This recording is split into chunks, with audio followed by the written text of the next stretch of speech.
A young man standing at a military recruitment office staring at posters of soldiers in perfect formation. His hands shake slightly as he holds a pen, about to sign papers that he believes will save his life.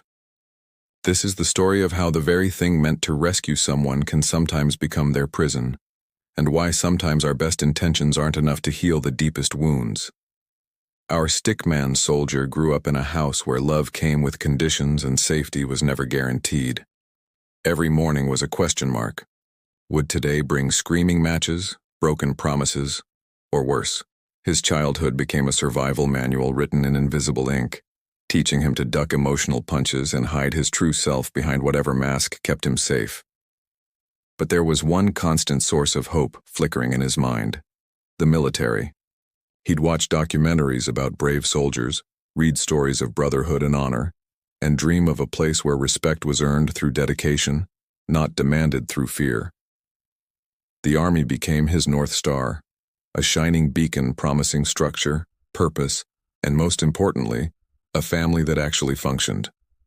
So at 18, our Stickman made his choice. He walked into that recruitment office carrying every hope he'd ever held, every prayer he'd whispered into his pillow during the worst nights at home. The recruiter saw determination. What they couldn't see was desperation, wrapped in the uniform of ambition. Basic training was exactly what he expected: tough but fair, demanding but purposeful. Finally, he thought, he'd found his people. These were the professionals he'd dreamed about, the heroes who would accept him into their ranks.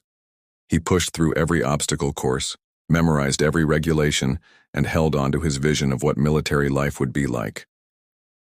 Then came his first assignment to an infantry unit, and reality hit like a freight train, derailing his dreams. The barracks weren't filled with noble warriors discussing tactics and honor.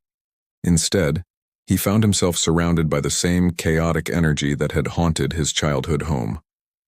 Grown men acting like children, practical jokes that felt more like bullying, and a culture of casual cruelty disguised as team building. Every loud argument in the hallway transported him back to hiding in his childhood bedroom.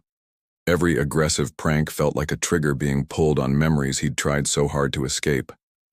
Our Stickman began to crumble. The very behaviors that others laughed off as harmless fun became landmines in his psychological landscape. A surprise wake-up call felt like an ambush.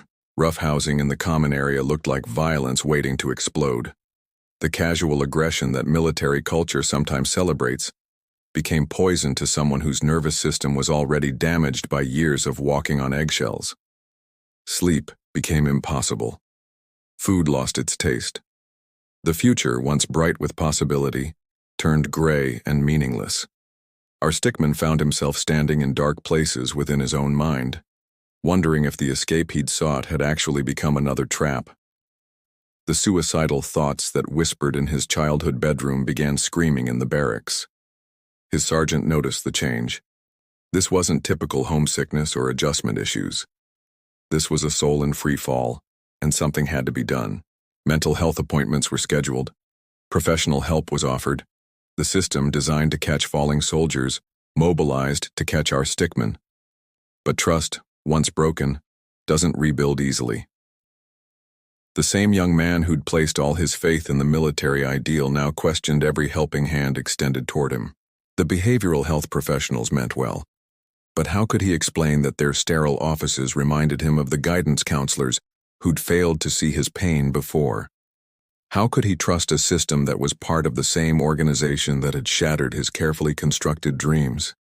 His sergeant tried everything within their power: flexible scheduling for therapy appointments, protection from the worst of the barracks culture, genuine attempts to create a safe space within an inherently unsafe environment. But some wounds run too deep for band-aid solutions, and some rescues require more resources than any one person can provide. The decision came down to medical separation. Our Stickman would return to civilian life, back to the very environment that had damaged him in the first place. The irony was crushing. The escape route had led him in a circle, right back to the beginning of his nightmare. Standing at the base gates for the last time, our Stickman carried discharge papers instead of dreams. The sergeant who'd tried so hard to help watched him leave, carrying their own burden of feeling like they'd failed someone who needed saving.